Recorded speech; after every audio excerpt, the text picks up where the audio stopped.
¿Qué tal? Buenos días. Día 3 del Mundial de Qatar y se sigue hablando más de reivindicaciones que de fútbol. Ayer en un mismo partido, el que enfrentaba a Irán e Inglaterra, pudimos ver confrontados el valor y el miedo, el gesto comprometido y el postureo sin consecuencias. Mientras los iraníes se jugaban su libertad y quién sabe si su vida, guardando silencio durante su himno en apoyo a las protestas en Irán, los ingleses se quitaban el brazalete en apoyo de las minorías por miedo a una tarjeta amarilla. Ayer Inglaterra metió 6 goles y se llevó el partido, pero quien ganó de verdad y por goleada fue Irán.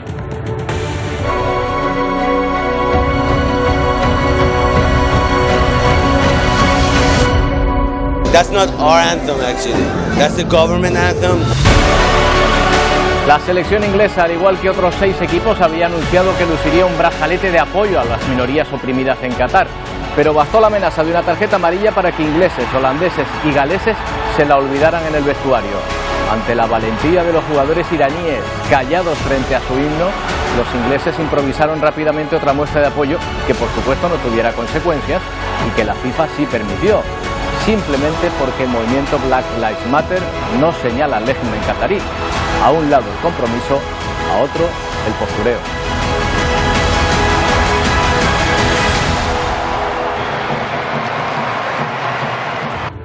Respecto a la ley del sí es sí, 2 noticias mantienen el asunto en el candelero. La petición de un miembro de la manada para rebajar su vena, amparándose en la nueva ley, y por otro lado la instrucción del fiscal general del Estado, pidiendo a los fiscales que se opongan a la rebaja automática de penas ante esta norma. Seguramente hoy será uno de los temas centrales en el cara a cara que va a enfrentar en el Senado al presidente del Gobierno y al jefe de la oposición. Y seguimos fascinados por la misión que lleva la humanidad a pisar la Luna de nuevo 50 años después. La misión Artemis cumplió ayer otro de sus objetivos, haciendo orbitar la nave Orión muy cerca de la superficie de la Luna. El objetivo de la misión es testar si la cápsula es capaz de llevar astronautas a la Luna y traerlos de vuelta. La NASA está por ahora eufórica con el resultado. Veremos por qué. Y seguramente hoy va a ser uno de los temas centrales en el cara a cara, el que va a enfrentar en el Senado al presidente del Gobierno y al jefe de la oposición. Hablaremos de este asunto, pero antes vamos a hablar de Turquía. El pasado domingo, al menos 5 cohetes impactaron en el norte de Siria e Irak, desde este país, matando a más de una treintena de personas y dejando otras 6 heridas, tras impactar contra una escuela, 2 viviendas y un camión. El gobierno turco asegura que ese ataque es una represalia por el atentado que mató a 6 personas en Estambul la semana pasada y que las autoridades atribuyen al Partido de los Trabajadores del Kurdistán, algo que este propio grupo ha negado.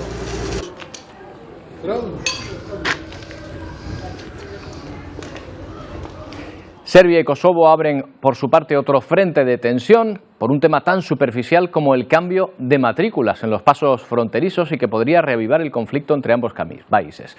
Pese a las amenazas de intervención de la OTAN y las 8 horas de reunión de ayer en Bruselas, no se ha llegado a un acuerdo.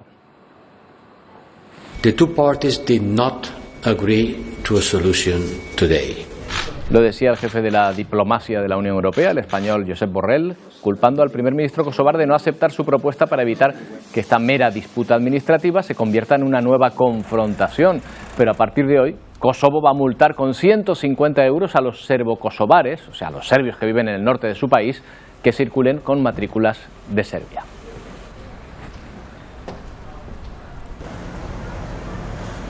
Otro país inmerso en un grave conflicto, esta vez interno, ya lo saben, es Irán. En los últimos meses muchos deportistas de ese país han tenido gestos a favor de las libertades y en apoyo de la asesinada Mahsa Amini. Por eso muchos se fijaban en la selección de fútbol que debutó ayer en el Mundial. Su capitán, antes del partido, decía esto. باید قبول کنیم که واقعا شرایط کشورمون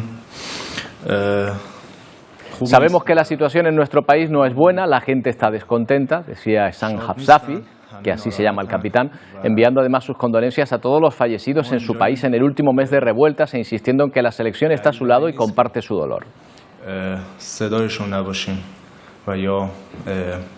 Esto lo dijo antes del partido y luego los jugadores se atrevieron en los prolegómenos del partido ante Inglaterra con el gesto de no cantar el himno. Tanto jugadores iraníes como sus aficionados aprovecharon ese momento para protestar contra el régimen en su país. Enfrente, los jugadores de Inglaterra también tuvieron sus reivindicaciones, pero se cuidaron mucho de que no tuvieran consecuencias para ellos. La amenaza de una tarjeta amarilla bastó para que se quitaran el brazalete que había prohibido expresamente la FIFA.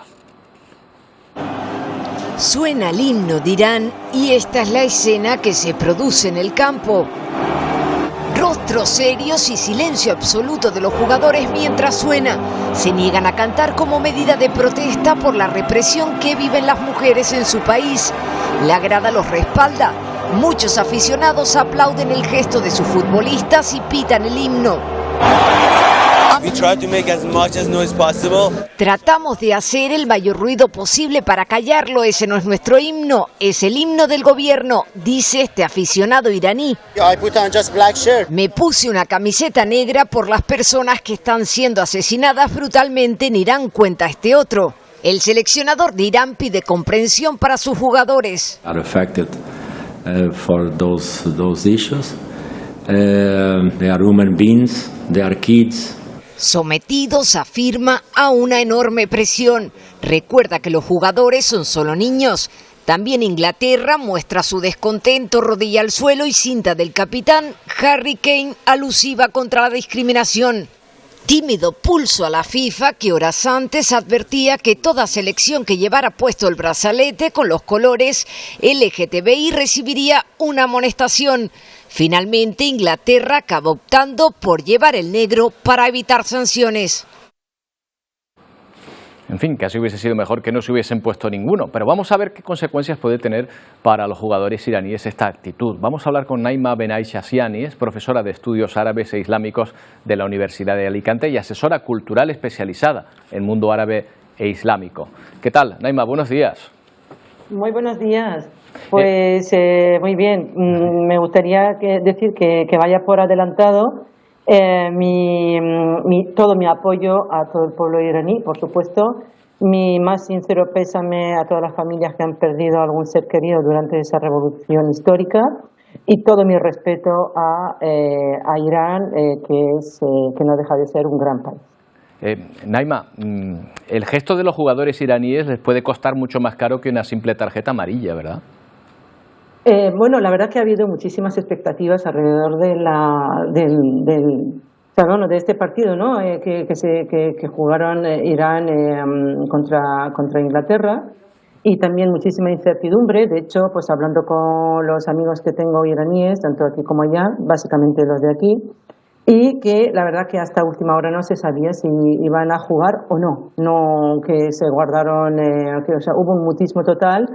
Y a última hora sí que jugaron y que evidentemente consecuencias puede haber, por supuesto.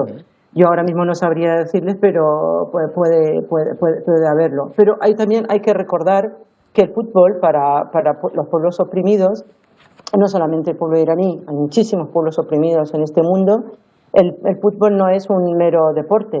Es un medio para expresar su descontento. Y en los campos de fútbol es donde realmente nacen las revoluciones. Claro, una revolución esta, no sé si ya se puede llamar así directamente en Irán, pero lo cierto es que esas protestas que se iniciaron con la muerte de Mahsa Amini no solo no han cesado, sino que se ha ido multiplicando, ¿no? Esto está teniendo un movimiento mucho mayor. Totalmente, o sea, que la verdad que no ha habido un parón, que no ha habido un descanso, que no ha habido una marcha atrás. Todo lo contrario. Es verdad que nos llegan pocas noticias, ¿no?, oficiales desde Irán, pero yo creo que entre todos y con nuestros conocidos podemos tener la suerte, ¿no?, de alcanzar alguna que otra noticia. Y a mí me consta, y a través de mis amigos, ya lo he dicho, que la revolución, sí, por supuesto que se puede llamar revolución, ¿no?, en protestas sociales, ¿qué más da, no? En cualquier caso, el pueblo iraní lo que quiere es seguir mejorando su condición social. Claro. Y la revolución, por supuesto, no ha parado. Naima, ¿se sabe si ha habido, aparte de las represalias contra los protestantes, pero se sabe si ha habido algún tipo de negociación o hay algún tipo de canal abierto para tratar de llegar a acuerdos con los quienes protestan, con los manifestantes? Realmente, a mí, desde un punto de vista oficial, desde luego yo no podría decir absolutamente nada, pero ya a mí me gustaría compartir las noticias que yo puedo tener por vía de mis conocidos y de mis amigos, que realmente desde que estalló esa nueva protesta, esa nueva revolución, realmente que sí que hay cierto cambio, ¿no? O sea, que a mí me consta de que ahora, por ejemplo, en los restaurantes, en las cafeterías, ya no se ve claramente la presencia de la policía de la moral. O sea, muchísimas mujeres llegan a esos locales y lo primero que hacen, el primer gesto que hacen es quitarse el velo. Y que a mí me consta, y que me conste, no hay ninguna represalia en contra de estas mujeres que en protesta pues se quitan el velo una vez dentro de un local. Para mí, desde mi punto de vista, ese gesto es un avance, ¿no? Y que está a favor de estas protestas, por supuesto. Naima, quizá otro avance sea que desde Occidente observamos de otra manera a este gran país que decías tú que es Irán, que de alguna manera ya no lo contemplamos como un bloque homogéneo, cerrado, teocrático absolutamente, sino que empezamos a verlo de otra manera, de otra forma. Es que no hacía falta ninguna protesta para darse cuenta de que Irán es un grandísimo país. Y no es un país cerrado, es que es totalmente falso, ¿no? O sea, claro, pero la percepción es verdad que desde fuera, claro, la percepción que tenemos desde fuera nos puede dejar pensar que es un país cerrado. Es todo lo contrario. Es decir, si antes de ir a Irán, si nunca has estado en Irán, es la percepción que puedes tener, pero una vez dentro de este país es impresionante cómo puedes romper con ese esquema.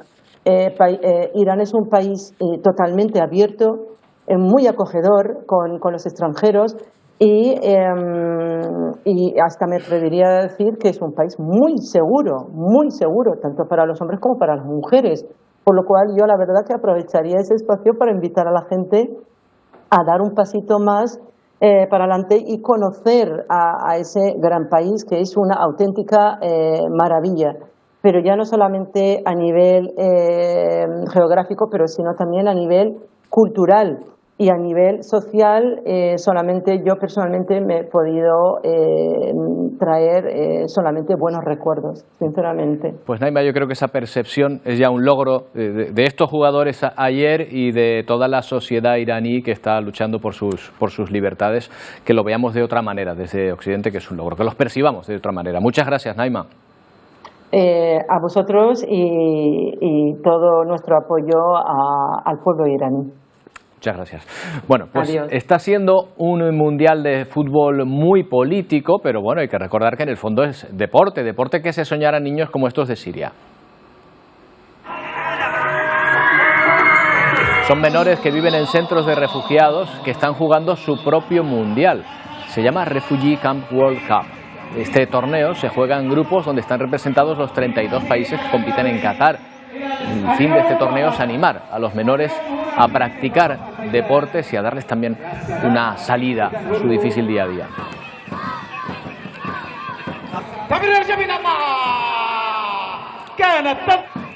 Bueno, aquí en España sigue coleando la polémica de la ley del solo sí es sí. La Fiscalía General del Estado ha ordenado que no se revisen las condenas si la nueva norma permite mantener los años ya fijados, pero es una orden para los fiscales. El Ministerio Público se opone a reducir condenas a los agresores sexuales por los delitos establecidos en la nueva norma. Otra cosa es lo que dictaminen los jueces.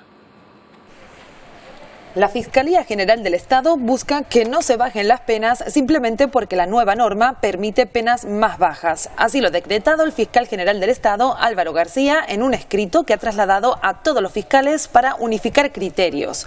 Los partidos políticos continúan pronunciándose sobre la ley del solo sí es sí. Unidas Podemos no se plantea reformarla. Y hay más jueces que están considerando o que están aplicando la ley correctamente que los que no lo están aplicando correctamente. La ley solo sí es sí, lo que dice es que hay que avanzar en la formación de todos los operadores jurídicos, también otras medidas de carácter integral, porque la ley solo sí es sí va mucho más allá del Código Penal y tiene que ver con garantizar centros de crisis 24 horas para las mujeres. El Partido Socialista sostiene que la Ley de Garantía de la Libertad Sexual es una norma de todo el Gobierno y su conjunto. pone el foco en esa protección integral hacia las mujeres y hacia los menores. Pareciera lógico que hubiera que esperar a que el Tribunal Supremo y a que la Fiscalía General se pronuncie al respecto a través de una unificación de doctrina. El Partido Popular, por su parte, pide al Gobierno que frene esta ley. Lo que no puede ser esta sangría ahora mismo de violadores saliendo a la calle y reducción de penas. Esto no puede ser y hay que pararlo urgentemente y el Gobierno de momento no dice nada. El presidente del Gobierno, Pedro Sánchez, comparece este martes en el Senado y tendrá que responder sobre este asunto.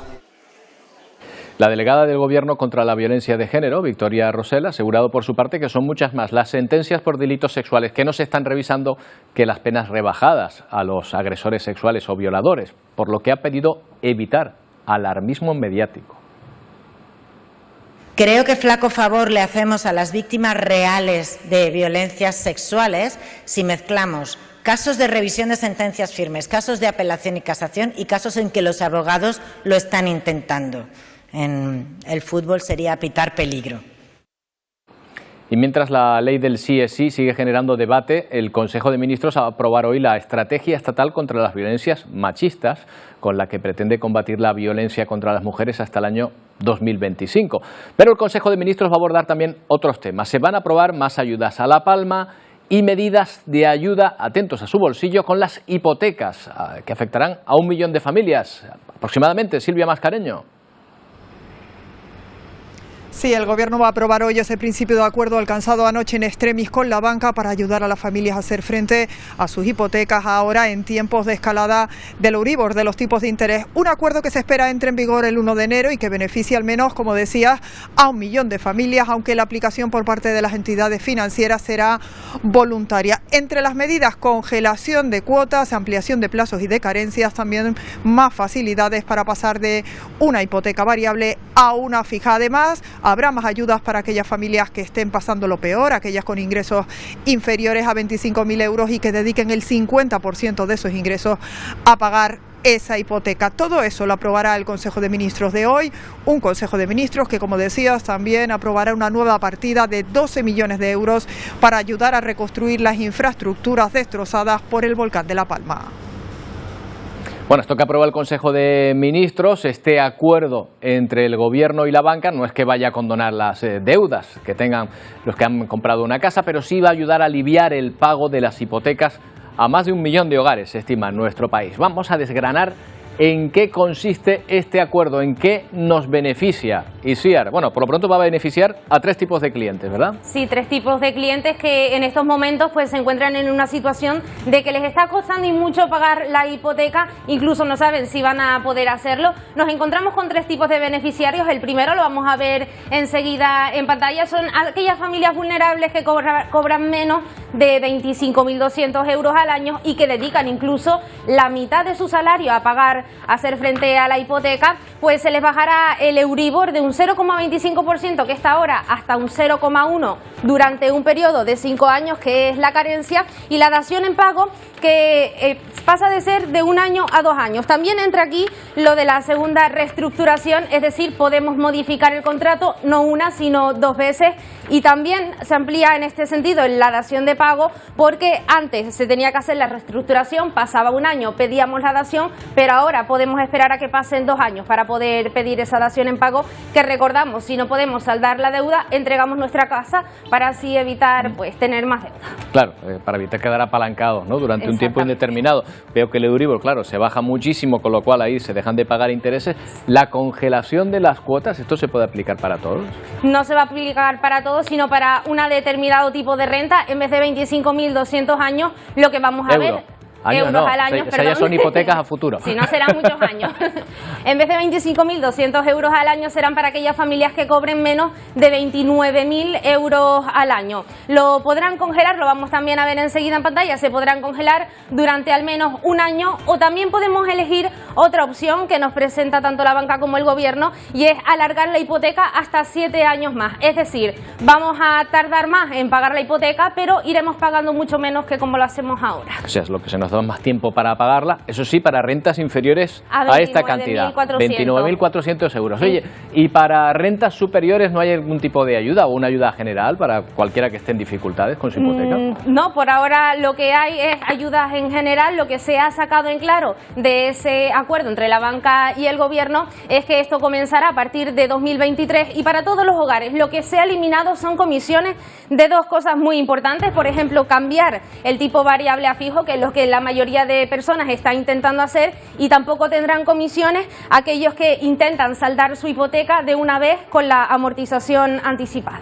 Bueno, pues son maneras de tratar de llegar a pagar esa hipoteca. Ya digo, no es que nos la paguen y nos condonen la deuda, sino que nos alargan el plazo y nos bajan o nos congelan en algunos casos la cuota. Bueno, es una forma de ayudar. Sí, respirito a la familia. Vamos a ver otro asunto, porque Marruecos entre hoy y mañana acoge el 9º Foro Global de la Alianza de Civilizaciones de Naciones Unidas. Allí se van a tratar diferentes temas como el aumento del extremismo, el terrorismo o el racismo. Nos lo cuenta Marc Ferrà. Ya está en marcha aquí en Fez el Foro Global de la Alianza de Civilizaciones. Lo preside el mismo secretario general de las Naciones Unidas, Antonio Gutiérrez. Además participan 18 ministros de Exteriores y hay más de 1000 invitados. Está previsto que sobre las 2 llegue hasta aquí el ministro español de Exteriores, José Manuel Álvarez. Va a ser una visita de pocas horas y por ahora desconocemos los encuentros bilaterales que va a mantener. Es la tercera vez que el jefe de la diplomacia española visita Marruecos desde el reencuentro diplomático el pasado mes de abril. Además está previsto que a principios de 2023 se celebre también aquí en Marruecos la reunión de alto nivel entre ambos países. La migración va a ser uno de los temas centrales que se van a abordar hoy en este foro que se celebra en Fez. También se va a hablar de diálogo intercultural, de radicalismo religioso y del papel de las mujeres como mediadoras de paz. Bueno, y ahora les invito a que miren esta foto de la capital ucraniana, Kiev. Seguro que recuerdan ese dibujo de Bansky en uno de sus muros, que hoy luce de una manera muy distinta. Van a verlo. Bansky se mantiene, pero la nieve y el frío se añaden al cuadro. Temperaturas que bajarán hasta 10 grados bajo cero y que van a condicionar la marcha de la guerra y la vida de miles de personas que se enfrentan sin electricidad al que probablemente sea su invierno más duro. Desde sus casas los vecinos graban las primeras nevadas de la temporada en la capital ucraniana. Hace 10 días el grafitero urbano Bansky dibujaba este mural en Orenka, al norte de Kiev. En él, un hombre se da un cálido baño en mitad de un edificio bombardeado. 10 días después, la nieve hace que ese baño parezca aún más placentero justo cuando los vecinos sufren temperaturas bajo cero. Ese graffiti se ha convertido en todo un símbolo de resistencia. La población intenta sobrevivir al frío en uno de los pueblos que más castigó Rusia mientras lo ocupó. Con plásticos en las ventanas tratan de sustituir a los cristales hechos añicos por los bombardeos. Sin suministro eléctrico, los vecinos sacan a sus terrazas los productos perecederos para que se conserven. Tetiana cuenta cómo el grafitero británico se interesó por las condiciones en las que viven. Les ofrecí un poco de café, querían ver cómo vivimos, subimos al piso y tomamos un café. Hacía frío, tenía que calentar a esta gente. Esta vecina de Orenka asegura que gracias a esta estufa de leña puede calentar su vivienda. También aprovecha ese calor para cocinar. Con esta pequeña batería surte de energía la única bombilla que tiene y enciende esta estufa cuando logra conseguir gas. Los ucranianos se adaptan a todo, asegura, convencida de que saldrán adelante. La nieve cubría también este lunes el memorial en Kiev en honor a las personas asesinadas en el levantamiento de Maidán en 2014. Unas protestas masivas ucranianas a favor de la Unión Europea que derrocaron al presidente prorruso Yanukovych. Con esta ofrenda, los Zelensky conmemoraban así el Día de la Dignidad y la Libertad en Ucrania.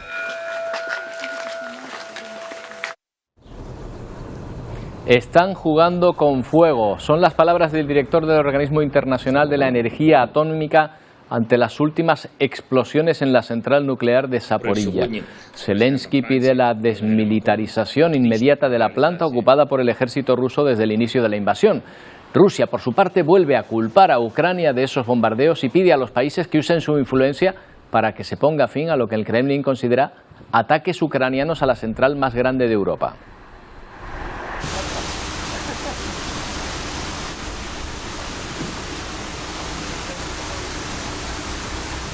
Bueno, y otro asunto que, de ser cierto, debería avergonzar al ejército ucraniano. Crece la presión sobre este país para que esclarezca el posible asesinato de 10 soldados rusos en una ejecución que se ha hecho viral en las redes sociales.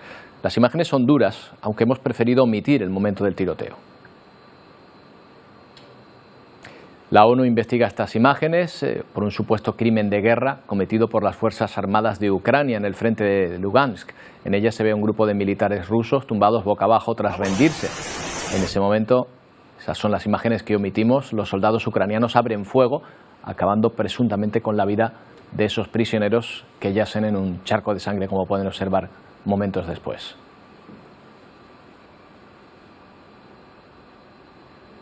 Una vergüenza, desde luego, si se confirma esa noticia que se ha hecho viral. Y lo hemos venido contando estos días. El número de habitantes en la Tierra ya supera los 8.000 millones de personas, una cifra que plantea muchos retos a las administraciones y a los gobiernos en general, pero ojo, también aquí en Canarias. Precisamente este lunes se celebraba en el Parlamento la Comisión sobre el Reto Demográfico y el Equilibrio Poblacional. En esa comisión participó Guillermo Morales Matos, catedrático de Geografía Humana en la Universidad Carlos III. El experto ha instado a los diputados a que realicen de forma urgente un diagnóstico sobre los problemas que acarrea la superpoblación en el archipiélago. Guillermo Morales aboga por una contención en el crecimiento poblacional y por una ley de residencia con el consenso de toda la sociedad canaria.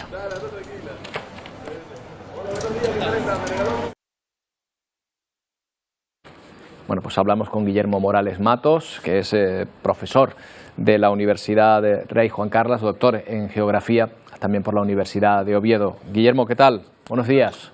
Hola, buenos días. ¿Ya somos demasiados en Canarias, Guillermo? Ahora mismo ya somos demasiados, porque somos oficialmente 2.250.000 residentes, que incluyen los extranjeros, aproximadamente un 30% de la población, pero a esos hay que agregarles aproximadamente la parte correspondiente de los 16 millones de turistas que nos visitan al año. Que de manera si tuviéramos 1,5 millones más, por ejemplo, al mes. No tanto. No llega al millón, pero en cualquier caso estamos hablando que la población real que está sobre Canarias, sobre las 7 islas Canarias, pero fundamentalmente sobre Tenerife y Gran Canaria, son 3 millones y no 2.250.000. Estamos hablando que tenemos una población real de visitantes y población estable o residencial permanente. Y esto, para un territorio tan frágil, tan discontinuo como es el Canario, pues no es fácil de soportar, como si fuese un territorio muchísimo más grande. Claro, intuimos los problemas que esto puede generar, pero ¿cuáles serían los principales? ¿En qué punto un exceso de población o en qué punto se ejerce mayor presión? Se habla primero, porque las áreas que son densamente ocupadas están muy diferenciadas de las zonas que están escasamente habitadas. La isla de Gran Canaria tiene un 42% de su suelo protegido. Eso quiere decir que ahí no puede haber viviendas o no puede haber nuevas viviendas. Por tanto, hay pocos residentes. Pero es que Tenerife, que tiene 2.000 kilómetros cuadrados, tiene un 48% de espacio protegido. Es decir, todo el edificio del Teide se puede transitar, pero no se puede habitar. De manera que las densidades netas son mucho mayores a las densidades que nos dan las fuentes estadísticas, muchas veces muy frías y que no son muy explicativas. Hay muchos indicadores que nos aconsejan que nuestro crecimiento no se puede impedir, porque el crecimiento no se puede impedir, no se debe, además. Lo que hay es que desacelerar y no incentivar crecimientos nuevos. Entonces, esa es la tesis fundamental, es seguir creciendo. Necesitamos mantener un motor de crecimiento económico como es el turismo, que es básicamente ahora nuestra casi única fuente de desarrollo, y que somos además un destino maduro, serio, responsable, y que es muy fácil lo que se está proponiendo. Simplemente es adoptar medidas de manera no traumática, no severa, medidas poco a poco tendentes a que no haya golpes, por ejemplo, que aparezcan 200.000 inmigrantes de cualquier lugar del mundo. No hablo ahora de ningún país para que no se sientan aludidos, pero recibirlos porque el tejido poblacional canario ya no asume, ya no integra, ya no absorbe como ha absorbido hasta ahora. ¿Por qué? Porque ahora ya estamos en una situación precaria. O sea, hemos roto el equilibrio entre nuestra población y nuestros recursos. Guillermo, ¿algún país con este problema o algún territorio con este problema ha adoptado esas soluciones que usted propone ya? ¿O hay casos de éxito al tratar este asunto? Y yo creo que yo pongo el ejemplo de la isla de Menorca, que es lo contrario que ocurre con Mallorca, su hermana mayor. Entonces, en Menorca han tenido medidas que son muy sutiles, y como es una isla, en la isla lo que hacen es controlar el tráfico rodado, no existe, tiene que ser tráfico aéreo o tráfico marítimo, y lo que hacen es controlar el número de vuelos y controlan el número de cruceros, que casi no los hay, porque es un turismo que no quieren, y controlan el número de pasajeros. La carga es lo de menos, de pasajeros que van de Barcelona o de Denia hasta la isla de Menorca. Y eso es un modo de controlar quién entra en la isla, cuánto tiempo estar. Y luego la isla es pequeña, es una isla similar a Lanzarote o a La Palma, y ahí es mucho más fácil controlar. Pero otra isla que es la más densamente ocupada hasta ahora, porque ahora ya le han sobrepasado Gran Canaria y Tenerife, es la isla que es un estado de Malta, que es de los estados más pequeños de la Unión Europea. Tiene solo 316 kilómetros cuadrados, se parece a La Gomera, o sea que es muy pequeña, y tiene la población de Las Palmas de Gran Canaria, 400.000. Tiene una tasa muy alta. ¿Ellos qué hacen?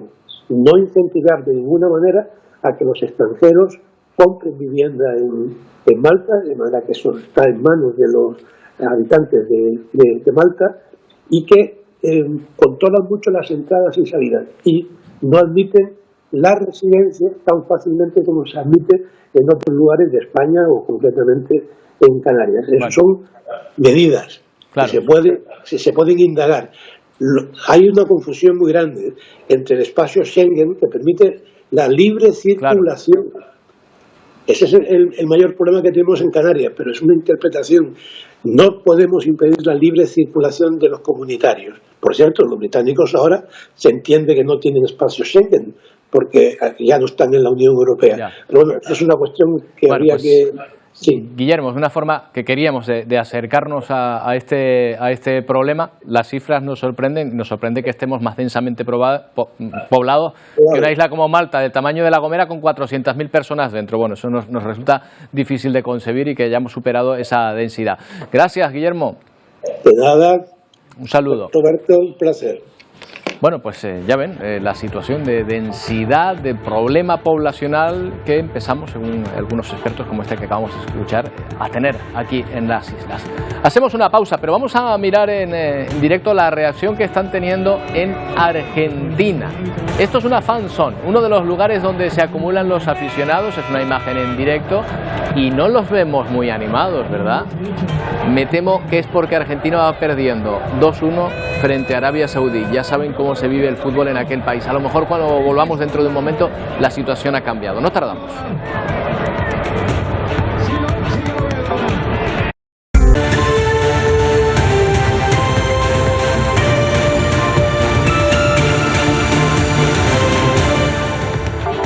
Seis días después de su exitoso lanzamiento, la nave Orión ha llegado a la Luna y traza la primera órbita de una sonda humana en 50 años. Es el primer paso previo para llegar en un futuro a Marte. Para ello, después de Artemis 1, que transporta maniquíes programados, la NASA lanzará en 2024 la Artemis 2 con tripulación y se espera para 2025 el despegue de Artemis 3, la misión en la que los astronautas volverán a caminar sobre la Luna. All 4 RS-25 engines on the core stage and 2 solid rocket boosters now propelling the vehicle at 128 miles per hour. José Antonio Manrique Nasa es investigador de la Universidad de Valladolid, científico invitado en el Instituto de Investigación de Astrofísica y Planetología de Toulouse. ¿Qué tal, José Antonio? Buenos días. Muy buenos días, ¿qué tal? Bueno, la NASA está eufórica. ¿Por qué está tan contenta? ¿No se fiaban de que fuese a salir esto también? A ver, cuando uno pretende llevar astronautas, nunca se tiene que fiar. Claro. Hay que pensar que astronautas toman muy en serio la seguridad de sus astronautas. Y esta misión era ese pasito necesario para certificar que Orión puede llevar con seguridad astronautas al espacio y a la órbita de la Luna. Eso es un primer paso muy importante. Claro. No queremos que los astronautas sufran ningún daño. Es que además sin ser el fin último del módulo Orión, hay que pensar que es un paso intermedio muy importante y que culmina trabajo de muchos años. El programa Orión empezó en 2011, entonces son muchos años de trabajo. Y era además la primera vez que se probaban de manera conjunta el módulo Orión y el nuevo cohete, el nuevo lanzador pesado de NASA, el SLS, que también ha tenido un trabajo arduo y largo de desarrollo. ¿Sabes lo que pasa, José Antonio? Que a lo mejor como estuvimos ya hace 50 años en la Luna, nos pensamos que es pan comido ya llevar a alguien allí, ¿no? Y si hace 50 años lo hicimos, ahora será mucho más fácil. Yo creo que no hemos puesto nunca en el justo contexto la proeza que significó en los años 60 llevar astronautas a la Luna, claro. Con el nivel tecnológico del momento. Creo que es lo primero que tenemos que pensar. Yo he estado de visita en el centro espacial en Houston, donde se controlaban las misiones Apolo, y una de las cosas que te cuentan es que en la sala de control no había ordenadores. El control era básicamente por medios analógicos. Hay que pensar que había vidas humanas en juego, que eran exploradores humanos yendo a la Luna con esos medios en los años 60. Entonces es muy importante ponerlo en contexto. No es trivial. Llevar todo lo que se complica cuando tú quieres meter el factor humano en juego. Nosotros participamos en misiones robóticas de exploración de Marte y ya es complejo el diseñar aparatos que aguanten el viaje, y operen en la superficie de otro planeta, o me da igual que sea la Luna. Pero cuando metes el factor humano en juego, tienes que pensar que hay que mantener a esas personas en buen estado, hay que protegerlos del entorno en el espacio, y que necesitan más energía, más volumen y más peso que un robot. Y todo eso complica mucho el pensar, el poner humanos en la superficie de la Luna. José Antonio, esta misión ahora mismo no va a aterrizar en la Luna, ¿no? O sea, va a orbitarla, después la va a alejar más que nunca una nave tripulada y después vuelve a la Tierra, ¿no?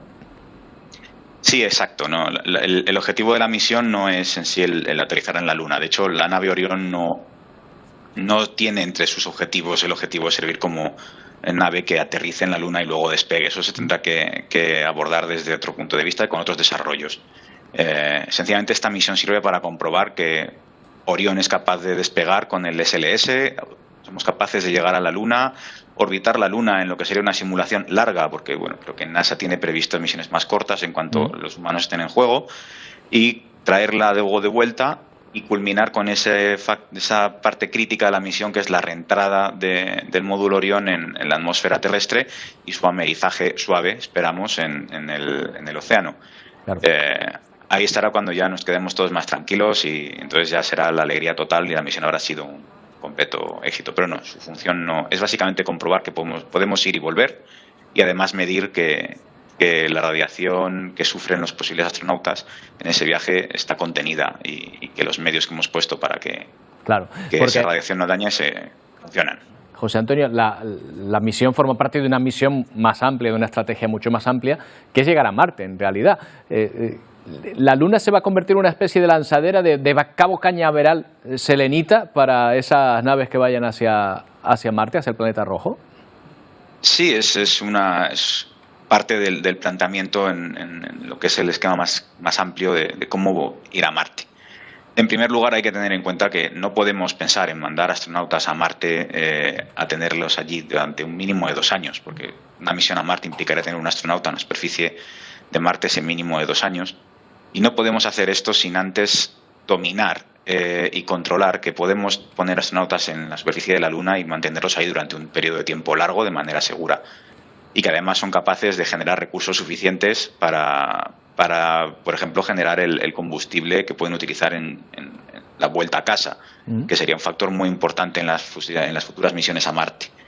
Y luego además es, como comentabas, el coste asociado a poner cargas en órbita ya es muy alto. Como decíamos, el poner el factor humano en juego implica pesos muy elevados, cargas muy pesadas que hay que llevar al espacio, o a la Luna o a Marte. Entonces, si pudiésemos hacer esa paradita en la Luna para alimentar, para repostar, para utilizar ese combustible y luego desde allí, donde la gravedad nos es un poco más favorable, aprovechar para lanzar la misión hacia Marte, eso sería una ayuda, desde luego, en las futuras misiones tripuladas a Marte. Y es parte también de los futuros objetivos de Artemis. Claro, se va a investigar, tengo entendido, los efectos de la radiación sobre los astronautas que vayan a emprender estas misiones. ¿Es la principal dificultad, quizá, o una de ellas? ¿No sabemos cómo afecta tanto tiempo fuera de la atmósfera terrestre a las personas? Es una de las mayores dificultades, sí. Hay que pensar que, bueno, tenemos datos de misiones chinas, creo que fue la Chang'e 4, que han publicado datos, es una misión de 2019 y han publicado resultados, y se estima que la radiación que ha recibido esta sonda por día está entre 2 o 3 veces por encima de la radiación que se recibe en la Estación Espacial Internacional, por ejemplo, pero es 200 veces superior a la que recibimos en la superficie de la Tierra por día. Entonces es una carga de radiación muy elevada que limita el tiempo máximo al que tú puedes exponer a un astronauta en la superficie de la Luna. Es importante tenerlo caracterizado para darles esa seguridad a los astronautas en misiones que se pretende que sean sostenidas durante un periodo largo de tiempo, como acabarían siendo las misiones tripuladas a Marte. Entonces, una vez más, la Luna es fundamental para entender cómo protegerles, cómo generar un hábitat que sea compatible con mantenerles seguros de esta radiación. Claro, me lo has sabido explicar clarito, José Antonio. Me ha encantado hablar contigo. Muchas gracias. Igualmente, muchas gracias. Bueno, esto sobre la llegada del hombre a la Luna, que veremos dentro de muy poco, de nuevo. Pero aquí en la Tierra estamos muy preocupados por la sequía. Las limitaciones, por ejemplo, llegan ya a nuestro país en Barcelona, donde ya está prohibido desde hoy llenar piscinas y baldear las calles. La Generalitat va a aplicar restricciones de agua por primera vez desde 2008. La medida va a afectar a 550 municipios y más de 6,5 millones de personas. La ganadería, la agricultura y la industria deberán rebajar también su consumo. De momento, esta emergencia hídrica en esta ciudad, en Barcelona, no va a suponer cortes domésticos. Y mientras vemos el efecto contrario, las lluvias torrenciales que han dejado varios pueblos de Albania de esta manera, cayeron más de 400 litros por metro cuadrado en solo 12 horas. Al menos 6 personas han muerto. El gobierno declaró el estado de emergencia y el ejército ha colaborado en las evacuaciones.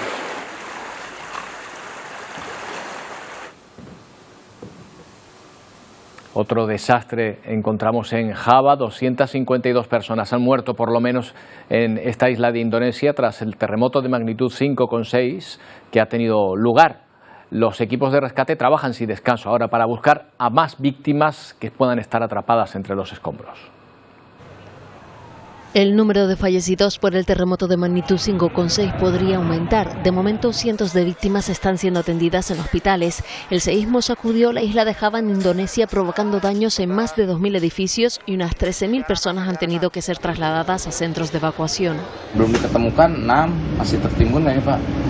Este residente explica que bajo esos escombros están las casas de toda su familia. Al menos 6 de sus miembros, 3 adultos y 3 niños, siguen desaparecidos. Es la tragedia de muchas personas que esperan que los equipos de rescate encuentren supervivientes en las zonas afectadas, donde se han tenido que montar hospitales de campaña en plena calle para atender a los heridos.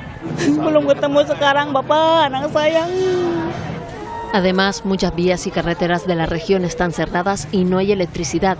Indonesia registra terremotos con frecuencia, ya que se sitúa en el llamado Anillo de Fuego del Pacífico, una zona con una fuerte actividad sísmica donde chocan diferentes placas de la corteza terrestre. Bueno, y dentro de un ratito llega Ponte al Día. Wendy y Pedro, ¿con qué contenidos? Cuéntenos. Buenos días. ¿Qué tal, Roberto? Hola, muy buenos días. Pues hoy en Ponte al Día vamos a prestar atención a ese espectacular, aparatoso incendio que se producía en Arucas, en la isla de Gran Canaria, y que asoló una casa centenaria. Estaremos allí en directo también, contando con el testimonio de los vecinos que pasaron horas de verdadero miedo por la cercanía del fuego a una pirotecnia. Estaremos allí también para conocer esa última hora y las causas que pudieron originar ese fuego. Bueno, y además que nosotros seguimos muy sorprendidos con esa violenta pelea tarea que nos dejaba el fútbol base en Tenerife este pasado fin de semana. Vamos a seguir desgranando y analizando estas imágenes, esta vez de la mano del mítico exárbitro Pérez Lima, con el que hablaremos hoy y que precisamente imparte talleres a niños y padres pues para evitar estas conductas pues tan lamentables como la que estamos viendo ahora mismo en imagen. Esto, el tiempo, la última hora, un poquitito de comida por aquí, otra historia por allá, muchas cositas hoy para el martes. Hasta Roberto. ahora. Un poco de todo como en botica. Hasta ahora, compañeros. Bueno, una avioneta con 8 personas a bordo se precipitó el lunes sobre un barrio de la capital de la ciudad colombiana de Medellín. Todos sus ocupantes murieron, pero el número de víctimas del accidente podría ser mayor porque ha provocado un incendio en un edificio residencial justo donde se estrelló la nave. En las imágenes ven a los bomberos tratando de apagar el fuego que provocó el accidente. El avión que cubría la ruta entre Medellín y el municipio de Pizarro se partió en 3 partes. Al menos 6 edificios fueron alcanzados, 7 casas quedaron totalmente destruidas por el impacto.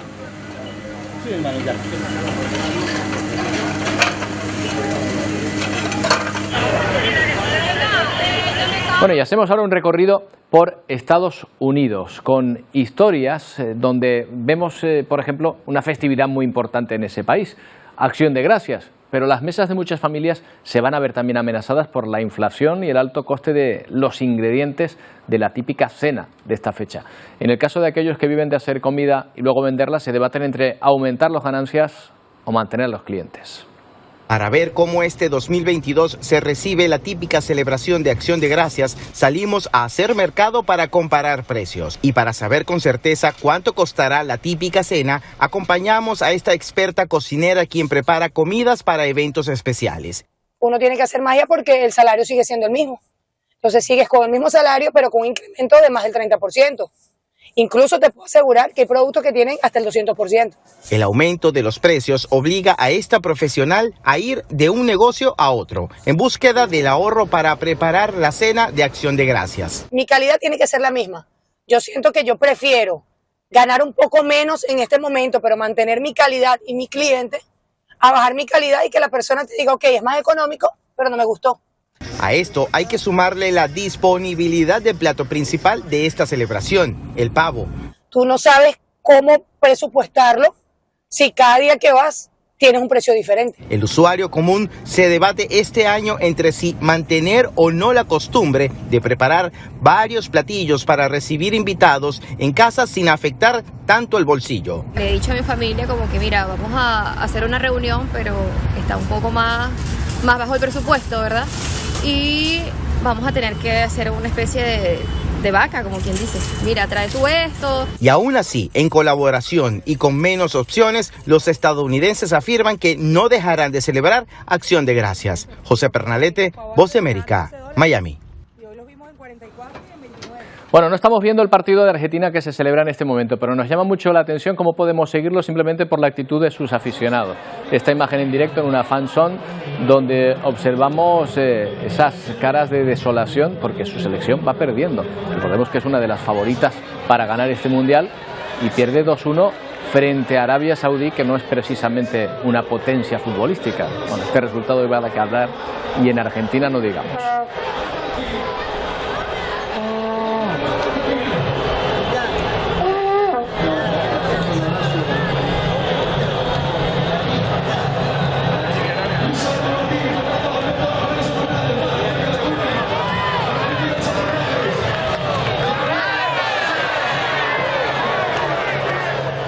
Bueno, y hoy terminamos con una noticia triste y un homenaje.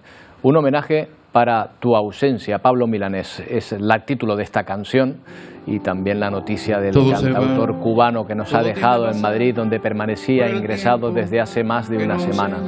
A los 79 años, el cantante que puso voz a los poemas de Nicolás Guillén y de José Martí, uno de los creadores del movimiento de la nueva trova cubana y cantautor de temas tan emblemáticos como Yolanda, Amo esta isla o La vida no vale nada, nos deja, pero lo llena todo con sus canciones.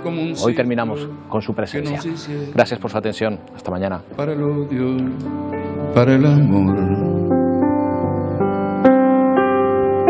Muero al vivir, resucito al pensar, desde aquello que un día soñé. Los espejos que se ven rompieron los juguetes de mi amanecer. ¿Cómo dejar ese miedo a volar de esa mano que me acompañó? Los clamores de mi adolescencia, sin sabores que me da su ausencia.